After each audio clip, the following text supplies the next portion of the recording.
Everyone, तो हम लोग लेकर आ गए हैं क्लास 7th का नया chapter that is water water everywhere. पानी पानी सब जगह। नहीं, बरसात की बात नहीं हो रही है, ये आपके चैप्टर का टाइटल है। ओके, तो आज हम लोग पढ़ने वाले हैं वाटर वाटर एवरीवेयर, यानी कि पानी हर जगह पानी ही पानी हो रहा है पूरा भारत में। इनफैक्ट पूरी वर्ल्ड में 0.03% ही आई गेस ड्रिंकिंग वाटर है, अदरवाइज 70% ऑफ वाटर जो है सी वाटर है, बर्बाद वाटर है, जिसे हम लोग नमक वगैरह निकालते हैं।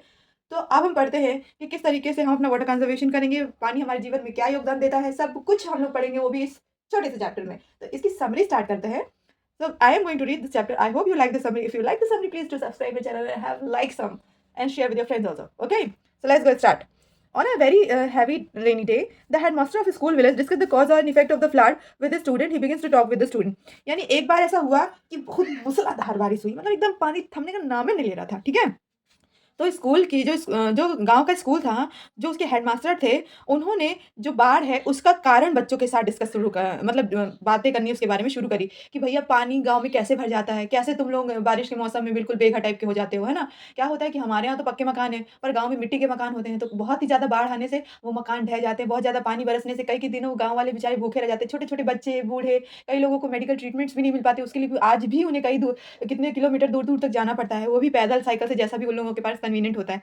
तो ये सारी चीज़ें जो हैं वो अपने स्टूडेंट के साथ डिस्कस कर रहे थे। अब ये हैं हमारे प्यारे प्यारे छोटे से हेडमास्टर जी, और ये हैं छोटे छोटे सारे बच्चे जैसे कि तुम लोग भी हो। ठीक है, तो चलो अब स्टार्ट करते हैं। एचएम का मतलब होगा भैया हेडमास्टर, और जो बच्चे हैं उनका नाम लिखा होगा। तो कंफ्यूज मत होना कि मैम एचएम एचएम क्यों कह रही हैं। ठीक है, HM it's raining cats and dog, यानी कि हेडमास्टर कह रहे हैं ये रेन हो रही है प्यारे कुत्ते बिल्ली। Vinay sir, do you mean cats and dog are falling from the sky, यानी कि वो कहता है, विनय कहता है, बेचारा कितना इनोसेंट आदमी है, देखो कह रहा है कि सर क्या आप कहते हैं कि कुत्ते या बिल्ली ऊपर आसमान से बरस रहे हैं। एचएम बोलते हैं अरे no no, I mean it's really having raining heavily. वो कहते हैं, हेडमास्टर कहते हैं अरे नहीं नहीं भाई, मेरे कहने का ये मतलब है कि बारिश बहुत तेज से हो रही है। The idioms cat and dog is use to indicate heavy rain. जो ये ईडियम है, ईडियम मतलब कि कहावतें कहानी होता है ना, कि मुहावरे टाइप के, तो कैट एंड डॉग का मतलब होता है कि बहुत ही ज़्यादा, बहुत ही हैवी रेनफॉल को हम लोग क्या से इंडिकेट करते हैं, कैट एंड डॉग, कुत्ता बिल्ली बरस रहे हैं, पर एक्चुअली में नहीं है, इसका मतलब होगा कि हैवी रेन। ठीक है, तुम लोग कुत्ता बिल्ली में समझ लेना।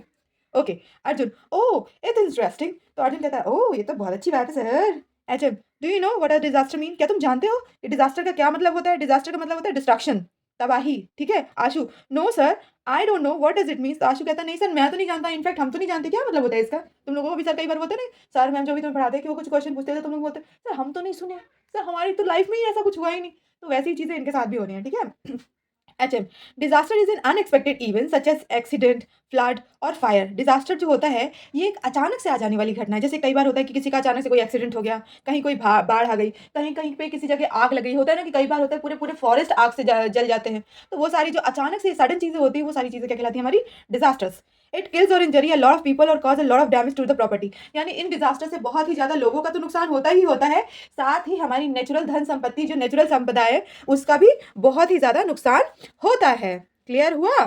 Sandeep, sir what cause flood. Sandeep होता है सर हमें प्लीज बताइए कि बाढ़ किस वजह से आती है। HM, floods are cause by heavy rains, busting of dams और क्लाउड बस्ट। अब सर कहते हैं कि भाई जो बाढ़ होती है ना बेटा, वो कई ज्यादा मतलब अच्छा खासा जब बारिश हो जाती है, मूसलाधार बारिश की वजह से होती है। कई बार होता है कि जो डैम्स टूट जाते हैं उनकी वजह से आ जाती है। कई बार जो होता है कि बादल फट जाते हैं, बादल फटने का ये मतलब नहीं कि भैया बादल फटे और फिर पानी, ऐसा नहीं। बहुत ही ज्यादा हैवी जो बादल होते हैं, जब वो ड्रॉपलेट डिपॉजिट होती जाती है, तो जब बहुत ज्यादा हैवी हो जाते हैं तो फिर वो पानी के फॉर्म में नीचे आ जाते हैं, रेन के फॉर्म में। Abu, does it mean they are cause by natural force only. तो अबू पूछता है सर आप ये बताइए कि जो सारे नेचुरल डिजास्टर्स है, ये जो डिजास्टर्स है, क्या ये सिर्फ नेचुरल फोर्स की वजह से होते हैं। Headmaster, no, though floods are mostly cause by natural forces, we also play a role in causing them.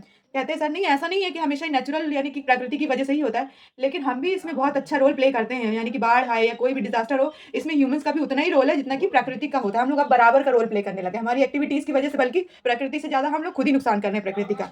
Clear हुआ। महेंद्र, हाउ सर, कैसे sir.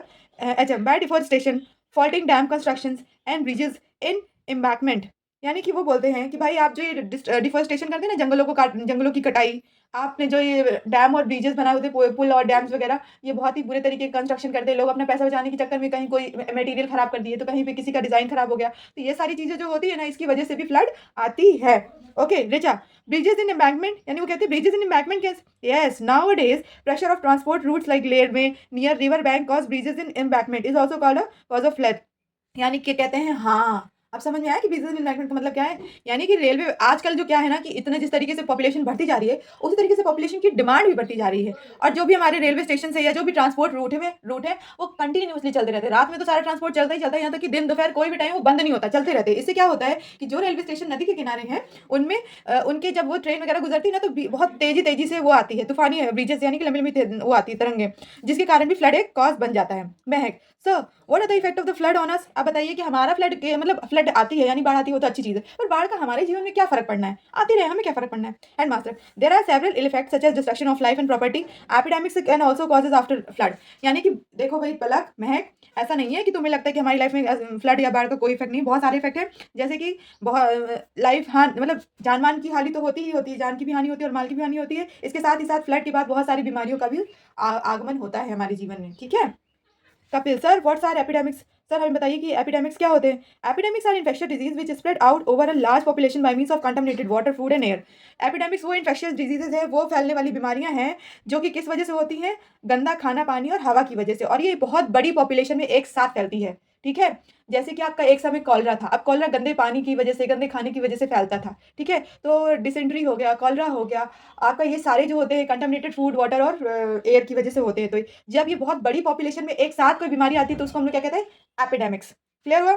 Bhavna, oh that's why we have cholera, malaria, diarrhoea after rain every year. अच्छा sir, ये बात है। इसीलिए मुझे लगता है कि हम लोगों को ना ये बारिश के बाद हमेशा कॉलरा, मलेरिया और डायरिया की बीमारी हो जाती है। HM, yes. And soil erosion is another ill effect of flood. यानी कि जब फ्लड आता है तो कई सारे पेड़ों को अपने साथ बहा के ले जाता है। इसकी वजह से मिट्टी का कटाव होना शुरू होता है। जो पेड़ होल्ड करके रखते हैं मिट्टी, वो मिट्टी उन पानी के साथ, उन पेड़ों के साथ जाकर के किसी और जगह शिफ्ट हो जाती है। तो वो जो एरिया है वो तो बंजर हो गया ना, क्योंकि वहाँ मिट्टी भी नहीं है, पेड़ भी नहीं है। तो इस तरीके से सॉइल इरोजन भी चालू हो जाता है। Ashish, sir what should we do in situation when flood comfort us? यानी कि क्या सर, अब आशीष डर गया बेचारा, वो पूछ रहा है सर ये बताइए, सब तो ठीक है कि फ्लड आती दुनिया आती जहाँ आता, पर आप हमें ये बताइए कि जब ये आती तो हमने आपको बचाव कैसे करना, मतलब कहाँ लुके होगे कि हम ये फ्लड में बहने ना पाए, हमारा परिवार सुरक्षित रहे?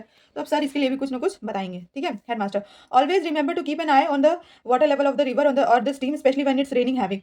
हमेशा इस चीज़ का ध्यान रखो भैया, जो वाटर बॉडीज यानी पानी के चीज़ों के, पानी के स्रोत के किनारे रहती है, चाहे वो तालाब नहीं कह सकते, समुद्र हो, आपका बहुत बड़ी-बड़ी नदियाँ हो, तो वहाँ पे ना पानी के लेवल का हमेशा ध्यान रखना चाहिए। जब हेवी रेन होता है तो पानी का लेवल अगर बढ़ रहा है तो आपको जगह खाली करके चले जाना चाहिए। ये नहीं कि हमारा घर है, हमारी चीज़ें वहीं पकड़ी है। उनको लेकर के भी चले जाओ, लेकिन फिर चले जाओ, क्योंकि फिर उसके साथ-साथ आपका भी बहुत और आपकी फैमिली का, सबका जान-माल की नुकसान होगा ही होगा। क्लियर हुआ? चलो, विजयेंद्र पूछता है, can we go near the river to see the water level? तो अब कहता है विजयेंद्र कि क्या सर हम नदी के किनारे नहीं जा सकते कि हम उसका पानी चेक कराएं कि कितने लेवल पे है? No, never do it. नहीं, ऐसा कभी नहीं करना चाहिए। It's risky for children. ये तो चिल्ड्रंस के लिए बहुत ही ज्यादा हानिकारक है। द वॉचमैन और the person on the duty should do that. जो वॉचमैन है और जो भी वहाँ पे पर्सन है जो उस समय ड्यूटी दे रहा है, वो ये काम आपको करके देगा। अगर पानी का लेवल बढ़ रहा है तो वो आपको बता देगा। क्या है ये? स्पेशल ट्रेन पर्सन होते हैं जिनको फ्लड और इन सारी डिजास्टर मैनेजमेंट के लिए ट्रेन किया जाता है। तो इनको नॉलेज होता है कि उस सिचुएशन में उन्हें कैसे हैंडल करना है। पर आप तो रैंडम पर्सन है, मुंह उठाए चल दिए कि भैया देखते हैं पानी का लेवल कितना है, और उसी पानी के साथ पता चला अचानक बाढ़ आ गई, तेज हो गई लहरें और उसी में निकल लिए अपना। तो ऐसा नहीं करना है ना, कभी भी खुद जाकर के चेक नहीं करना होता है। Nisha, sir last year some childrens of the nearby village went near the stream and one of them got drowned. Sir ऐसा, हाँ आप सही कह रहे हैं, पिछली बार ऐसा हुआ था। क्या हुआ था कि पिछली साल ना ये गाँव के किनारे कुछ बच्चे गए थे एक स्ट्रीम के किनारे, और वहाँ पर जाने के बाद वो लोग वहीं डूब गए थे। HM, yes, it's was horrible, so always keep safe and distance from the river. यानी कि उन्होंने कहा कि हाँ ये सच बात है, बहुत ही डरावनी घटना है, और तुम लोगों को भी कभी ऐसी प्लेसेस में जाना नहीं चाहिए, हमेशा से दूर रहना चाहिए, ठीक है, जब हैवी रेन वेन हो रही हो तो। Pappu, sir what should we do when the watchman inform us that the situation is getting worse और अलार्मिंग? यानी कि सर हमें क्या करना चाहिए अगर वॉचमैन बता दिया कि भैया कंडीशन बहुत खराब हो रही है, बहुत बेकार हो रही है, अलार्मिंग हो रही है, बहुत सारे लोगों को अब बाढ़ आ रही है, तो तुम लोग अब निकलो। अच्छा, now you have to make some necessary arrangement to cope with the situation. अब एचएम बोलते हैं कि भैया तुमको ऐसी सिचुएशन है ना, कुछ नेसेसरी अरेंजमेंट करना चाहिए और तुरंत ही वहां से उस जगह को खाली करके निकलना चाहिए। तो रत्न पूछती क्या करना चाहिए, what are they? HM, first don't get panic in any circumstances. किसी भी सर्कमस्टेंसेस में उत्तेजित ना हो, चुपचाप से शांति से सोचे कि क्या क्या सामान हमको रखना है, उसके बाद ही निकले। Sir Ashu, yes sir. HM, and try to help your parents, और अपने माँ बाप की हेल्प करो उस सिचुएशन में। ऐसा नहीं है कि बाढ़ आ रही अब हम बह जाएंगे, क्या करेंगे? पैनिक नहीं हो, फटाफट से बेसिक चीज़ों को रखो और फिर वहाँ से निकल लो, ठीक है? Shubham, how can we help them? हम उनकी मदद कैसे कर सकते हैं? If your horse is in danger move out immediately to save distance. अगर तुम्हारा जो घर है डेंजर में है तो तुरंत ही तुम किसी सेफ जगह पे मूव करो। Nagina, should we climb a tree? क्या हमें पेड़ों पे चढ़ जाना चाहिए? No, don't climb a tree, it can be danger. भैया पेड़ वेड़ मत चढ़ो, क्या पता बाढ़ में वो पेड़ ही नीचे गिर जाए और तुम पानी में डायरेक्टली आकर के बहने लग जाओ पेड़ के साथ साथ, ठीक है? अच्छा, move towards the higher plates is better to shift on a concrete house like a school building और टेम्पल और ग्राम पंचायत भवन। तो उन्होंने कहा कि भैया अब ऐसी कंडीशंस में जो झोपड़पट्टी वाले लोग ना थोड़ा सा हाई प्लेस में मूव कर जाओ। देख रहे हो कि यहाँ पे ये लोग बैठे हुए छत पे, या तो फिर किसी कंक्रीट हाउस में यानी पक्के हाउस में मूव करो, जैसे कि कोई स्कूल की बिल्डिंग हो, कोई मंदिर हो, या कोई ग्राम पंचायत का भवन बनाओ, तो वहाँ जाकर के आप जा सकते हैं। Bhavan, how can we save our cattle sir? आप बताइए सर कि हमारे जो मवेशी हैं, हमारे जो जानवर हमने पाल रखे अपने घर में, उनको हम कैसे बचाएंगे? Free all of them and try to take them to a safer place. अब उन सबको फ्री करो फटाफट से और उन्हें भी अपने साथ जाकर के एक सेफर प्लेस में रख दो, ठीक है? What else should we do? इसके अलावा हम क्या कर सकते हैं sir? Take some eatables, clothes, torch, candle, match box and essential items and leave your house for a safer region. भैया कुछ चीज़ें अपने साथ एसेंशियली रखो, उसके बाद किसी सेफ रीजन में घर छोड़ करके निकल जाओ, ठीक है? थोड़े ऊंची प्लेस में। अब क्या क्या रखोगे? कुछ अपने खाने के सामान, कुछ कपड़े, एक टॉर्च, एक कैंडल, एक मैच बॉक्स, और भी जो चीज़ें जो तुम्हें लगता है कि हमारे लिए बहुत ही ज़्यादा ज़रूरी है, उन्हें अपने साथ में रखो और उसके बाद किसी सेफर प्लेस पे मूव कर जाओ। महक, yes sir, what should we do after the flood? Sir हाँ, सही कह रहे हैं सर। और अब ये बताइए कि बाढ़ के बाद हमको क्या करना चाहिए? Try to clean distinct your house and surroundly as possible, always remember prevention is better than cure. और वो कहे कि भाई अब जब बाढ़ जा चुकी है, सब तहस नहस हो चुका है, तो अपने घर वापस आओ, अपने घर को और अपनी सराउंडिंग को सबको साफ सफाई करो, वहाँ थोड़ा सा डिसइंफेक्शन करो ताकि वहाँ के जर्म्स वगैरह किल हो जाए, ठीक है ना? क्योंकि प्रिवेंशन यानी कि बचाव सुरक्षा से पहले बहुत ज़्यादा जरूरी होता है, ठीक है ना? कोई बीमारी आए उसको ठीक करने से पहले कि हम उस बीमारी का इलाज कर लें। How to disinfect our house sir? Nisha पूछती कि सर आप बताइए जरा कि हम अपना हाउस कैसे डिसइंफेक्ट करेंगे? Spray some pesticide like DDT, lime water, kerosene, phenyl etcetera in and around your house, but the most important measure is to take care of drinking water. यानी कि उन्होंने कहा कि भाई सबसे पहले तो आपको पेस्टिसाइड्स जैसे डीडीटी, लाइम वाटर हो गया, आपका मिट्टी का तेल हो गया, फिनॉल हो गया, इन सबको अपने घर के आसपास और घर पे छिड़क कर अच्छे से साफ सफाई करनी चाहिए। और सबसे बड़ी चीज़ है जो किसका आप सबसे ज़्यादा ख्याल रखोगे, वो है आपके पीने का पानी का। पीने का पानी आपका साफ सुथरा और डिसइंफेक्टेड होना ही चाहिए। इसके बाद साजिद पूछता है sir what should we do to purify the drinking water? Sir बताइए कि हम अब पीने के पानी को कैसे साफ करें, हमें तो नहीं मालूम। Use chlorine tablet for the drinking, for purifying the drinking water और बॉयल इट। या तो आप क्लोरीन टैबलेट डाल दो पानी में, थोड़ा सा कड़वा होता है लेकिन हाँ जर्म्स किल हो जाते हैं। या तो आप उसको गर्म करके भी पी सकते हो, गर्म कर लो और ठंडा करके फिर पियो, तो उससे भी उसके जर्म्स वगैरह मर जाएंगे और पानी आपका पूरी तरीके से डिसइंफेक्ट हो जाएगा। अब what else should we do sir? इसके अलावा हम क्या कर सकते हैं सर? अच्छा, take the member of your family to a hospital and the cattle to veterinary hospital to get proper medical treatment and vaccination against diseases. अब आप इसके अलावा ये कर सकते हैं कि अपने फैमिली के मेंबर्स को, अपने परिवार के सदस्यों को पास के हॉस्पिटल में ले जा करके उन्हें बीमारियों के टीके लगवा सकते हैं, पहले से एडवांस में जो टीके लगते हैं। अपने कैटल्स यानी अपनी मवेशियों को या अपने जानवरों को जिन्हें आप पालते हैं, उन्हें वेटनरी डॉक्टर के पास ले जा करके उन्हें भी वैक्सीनेटेड करा सकते हैं, ताकि आने वाली जो भी बीमारियां हैं उनसे वो पहले ही सेफ हो सके, ठीक है? Thank you sir, today we have given us a very valuable information. All students ने कहा कि भाई बहुत बहुत थैंक यू सर, आज आपने हमें बहुत ही वैल्यूएबल इन्फॉर्मेशन दी है। Okay, now go back to your houses, may God forbid at any time in future you hear some alarming news like flood, do shift to a safer place like this school building with your family and neighbours as soon as possible. तो बोले ठीक है, चलो अभी एक काम करो, आप अपने अपने घर जाओ, भगवान आप सबकी रक्षा करें, मे गॉड फॉरबिड यू। और अगर आपको इन फ्यूचर ऐसा लगता है कि भाई कोई अलार्मिंग न्यूज़ आपको मिलती है कि भाई बाढ़ आने वाली है या बहुत ज़्यादा पानी का लेवल बढ़ता जा रहा है, तो आप अपनी फैमिली और अपने मवेशियों के साथ किसी अच्छी प्लेस में मूव कर सकते हैं। स्कूल में भी आ सकते हैं आप अपने नेबर्स यानी कि अपने पड़ोसियों के साथ, और जितना जल्दी हो सके उतनी जल्दी वहाँ से मूव कर जाइएगा अगर सिचुएशन वर्स्ट यानी कि खराब होती हैं तो, ठीक है? अब आ जाता है कि moral of the story, caution is the eldest child of wisdom. यानी कि दिमाग का सबसे बड़ा, यानी कि आपके जो आपको पता है विजडम, विजडम यानी कि